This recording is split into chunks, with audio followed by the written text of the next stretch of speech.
An old Victorian house. The real estate agent is showing it to the client. And the client, Bob Barker, says, so I thought you said no one lives here. No one has lived here in quite a while. Yes. Well, then who's that cat? Whose cat did I see in the hall? Cat? I did not see a cat. He crossed the hall. The real estate agent crossed the hall and went into the kitchen. So they look in the kitchen, but they cannot find a cat. So the agent says, well, I'll let the office know that there might be a cat running around somewhere in the house. Fine. Sometime later, Bob is inspecting the work being done by some of the locals, workmen on his house. They're turning it into a medical office / house. And he walks into the kitchen and he sees a woman. What are you doing here? I live here. No, you don't. I just bought this house. I live here. Oh, so that's probably why you can see me. What? Bob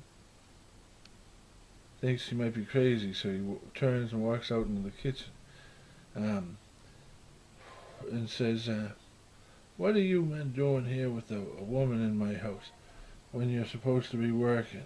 What, says the foreman? In the kitchen. The crew all run into the kitchen, but there is no woman to be found. No. One of the workers says, I saw a cat in the hall, but no woman. Bob's first night in the house, he could not sleep. Then he heard a cat meowing.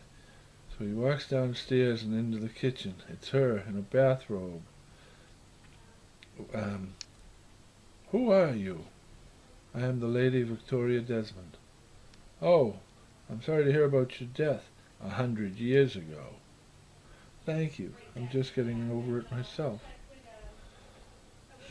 She remembers the night betrayed by her lover, hunted down by the authorities for murder, and knowing that it was only a matter of time, choosing instead to take a nice warm bath. Oh God, says Bob. Could you please, he says, mentioning, could you cover up? So there's a secret passageways in this house? Why, what do you mean? How else did you get into this room last time when the workmen were here? Why, I turned into a cat and scurried away, of course. How do you think I got out of the room? Walked through the walls? Just then Bob springs forward to grab the woman and passes right through her, landing on the ground. Ah, there's the rub, she says. You're a spirit.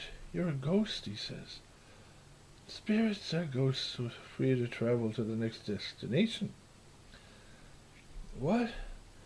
You see, the way my life ended, I had earned my entry into a better place. I placed love and light above hate and envy my entire life. But because the last night of my life had been left, let's say, regrettable, I have been unable to rise up to the next rung on life's ladder. Where am I? Okay. But because of that fact, that except for the last night of my life, I had earned my wings and 10 times over, I don't think they know what to do with me, so they're leaving me here.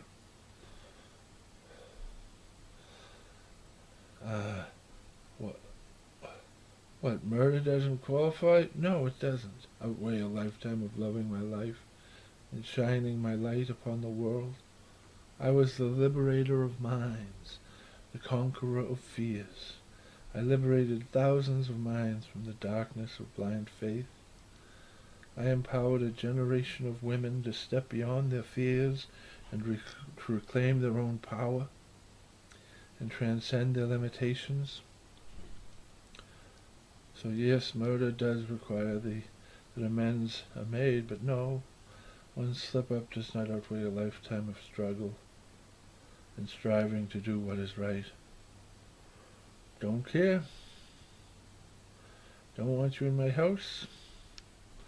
I'm going to be seeing patients, and I don't want them seeing you. No, there must be a